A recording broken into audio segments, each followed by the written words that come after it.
짧은 말씀으로 은혜를 나누는 시간, 은혜의 단비.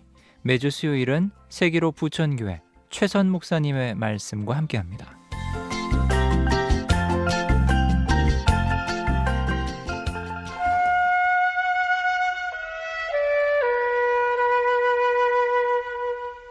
세계로 부천교회는 지난 2017년 7월 구성전을 철거하고 10월에 건축을 착공, 2018년 10월에 성전 건축을 완공하여 입당 예배를 드렸습니다. 교회 건축을 처음부터 마무리까지 아름답게 시공해 주셨던 사닥다리 종합건설이 없었다면 우리 교회가 세워지기 힘들었을 것입니다. 하나님의 예비하심으로 공사 기간 중에 어떠한 사고도 없이 성전이 완공될 수 있었습니다. 성전 건축에 많은 도움을 주신 나성민 대표가 하나님을 만나고 어려운 시절을 지나 지금의 그가 있기까지 삶의 고백을 들을 수 있었습니다. 나성민 장로는 지방에서 어린 시절을 보냈기에 대학교를 졸업하자마자 서울에서 큰일을 해보고 싶다는 막연한 생각만으로 상경을 하게 되었습니다. 인테리어를 전공하였기에 당시 유명한 회사에서 일을 하기도 하고 대기업의 업무를 경험해 보고자 롯데백화점 인테리어 팀에서 밤샘 작업을 마다 않고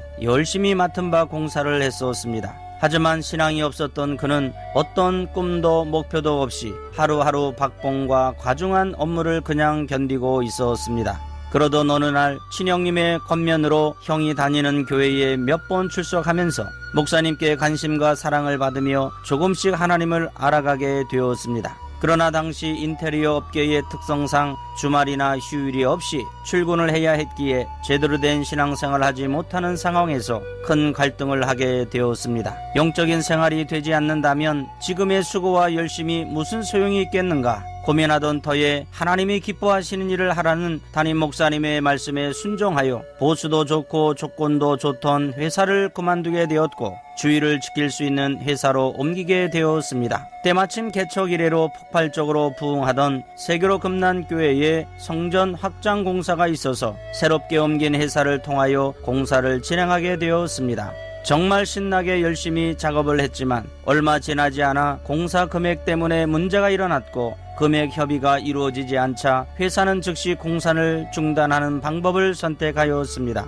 나성민 대표는 그 과정에서 교회를 위하여 모든 것을 책임지고 퇴사를 하고 남은 공사를 직접 몸으로 뛰며 마무리를 하였습니다. 그렇게 드린 첫 예배는 정말 감동이었고 하나님을 더욱 사모하는 계기가 되었습니다. 하나님께 모든 것을 드린 이후 당장 축복이 오기보다는 냉혹한 현실과 마주하게 되었습니다. 취직을 하고 싶어도 신앙생활을 할 수 있는 직장은 찾을 수가 없었고 그렇게 몇 개월이 지나자 생활고로 인하여 정말 한 끼 식사를 때울 돈이 없어 자존심 때문에 며칠을 굶다가 교회 집사님의 도움을 받기도 했습니다. 그때마다 담임 목사님의 간증을 들으며 할 수 있다, 반드시 하나님의 때가 온다라고 부르짖으며 기도하고 전도하기에 힘썼습니다. 하나님의 일을 하면 하나님께서는 나의 일을 해주신다고 합니다. 어느 날 담임 목사님께서 이제 되었으니 남의 밑에서 일하지 말고 직접 꿈을 꾸고 나아가라고 권면하시며 야곱이 베델에서 하나님을 만난 것처럼 사닥다리라는 이름으로 시작해보라고 하셨습니다. 500만 원짜리 칸막이 공사를 시작으로 현장을 최선을 다해 마무리하고 실수한 것은 끝까지 책임지는 모습을 보였더니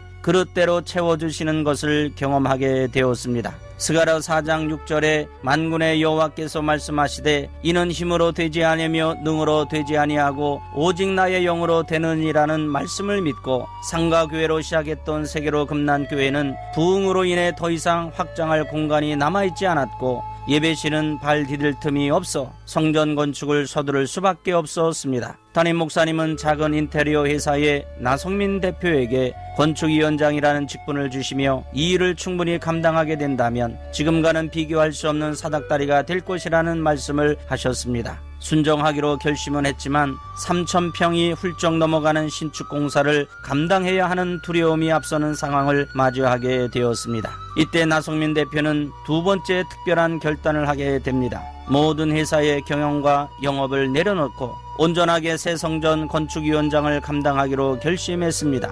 현실은 정말 넘을 수 없는 벽을 두고 전진하는 마음이었지만 믿음으로 담대히 최선을 다했습니다. 그렇게 몇 달이 지나고 자금이 부족하여 부도 위기가 다가올 시기가 다가오고 있었습니다. 그런데 정말 신기한 일이 일어났습니다.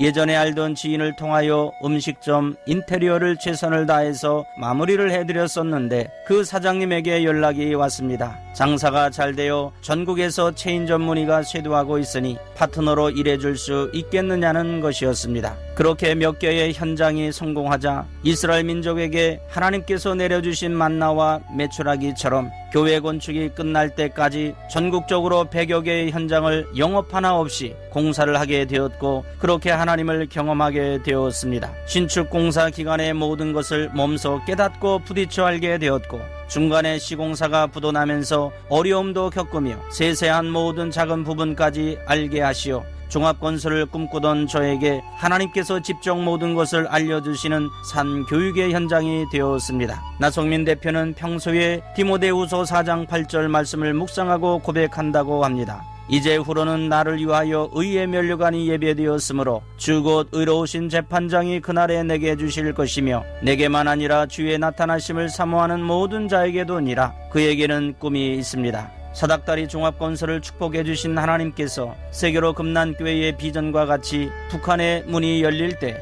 200교회 이상을 세워나가며 담임 목사님과 한마음 한뜻으로 최선을 다해 신앙생활을 하겠다고 고백합니다. 사랑하는 극동방송 가족 여러분, 정말 하나님은 살아계십니다. 지금까지 그 섬세한 하나님의 역사하심은 말로 표현 못할 정도로 두렵기도 하고 놀랍기도 하다고 고백한 것처럼 연단에 어려움이 없었다면 지금의 나성민 대표는 없었을 것입니다. 아무리 하나님께서 축복을 부어주시려 해도 그것을 담을 그릇이 작다면 결국 남는 것은 그만큼일 것입니다. 방송 가족들은 주님이 쓰실 그릇을 준비하기 위해 오늘부터 주님과 함께 만들어가는 가정이 반드시 있음을 깨닫고 때때로 찾아오는 고난과 역경을 감사하며 살아가시길 예수 그리스도의 이름으로 축복합니다.